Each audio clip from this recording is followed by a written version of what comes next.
पाक परवरदिगार का वास्ता चले जाओ, हमने क्या बिगाड़ा है तुम्हारा। अस्सलामुअलैकुम दोस्तों, मलिर की बला के मुतालिक कुछ दिलचस्प बातें हैं। दोस्तों, जो वीडियो में दिखाया गया है आखिरकार वो जानवर कौन सा है। दोस्तों, अगर आपको हमारी वीडियो पसंद आ जाए तो इसे लाइक कर दीजिएगा, क्योंकि आपके एक लाइक करने से हमारी हौसला अफजाई होती है।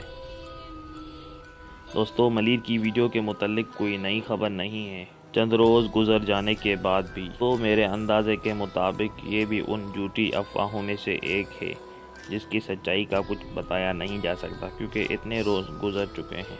और दोस्तों, अगर मेरे अंदाज़े के मुताबिक अगर ये बात सच है और अगर वो जानवर देखा गया है तो वो किस किस्म का जानवर है, तो दोस्तों वो एक सूअर की नुमा का जानवर है जिसे वाइल्ड बोर कहते हैं। वाइल्ड बोर पाकिस्तान के कई इलाके जैसे कि पंजाब और सूबा सिंध के कई इलाकों में पाया जाता है। दोस्तों, अगर मलिर की बला वाली वीडियो सही साबित हुई तो मेरे अंदाजे के मुताबिक वो वाइल्ड बोर है जो पाकिस्तान के मुख्तलिफ इलाकों में आसानी से पाया जाता है। दोस्तों, उस वीडियो में जो आवाज़ सुनाई देती है वो दरअसल वाइल्ड बोर की ही आवाज़ है, मगर दोस्तों इस बात की सच्चाई का कुछ बोला नहीं जा सकता।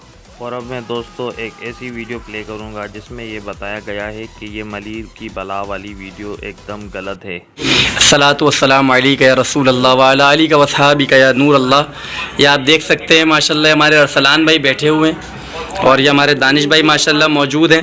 ऐसा कुछ भी र्यूमर नहीं है। अरसलान भाई क्या कहते हैं आप, ये अभी तो कुछ भी नहीं है। लोगों ने क्यों ज्यादती करी इस तरीके से किसी के घर को बदनाम करने के लिए, ऐसा और वैसा?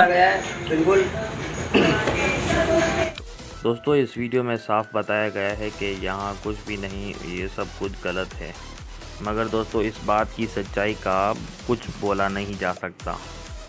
दोस्तों, मेरे मुताबिक अब भी हम यकीन नहीं कर सकते कि वाकई वहाँ पर वाइल्ड बोर है या नहीं है, या कोई और बला है या कोई और जानवर है। दोस्तों, अगर आपको इस बात के मुतालिक कोई ख़बर हो या आप क्या जानते हैं तो कमेंट्स में अपने राय का इज़हार करना मत भूलिए। मिलते हैं अगली किसी दिलचस्प वीडियो में, तब तक अपने होस्ट अब्दुल सत्तार को इजाज़त दीजिएगा। अल्लाह हाफिज़।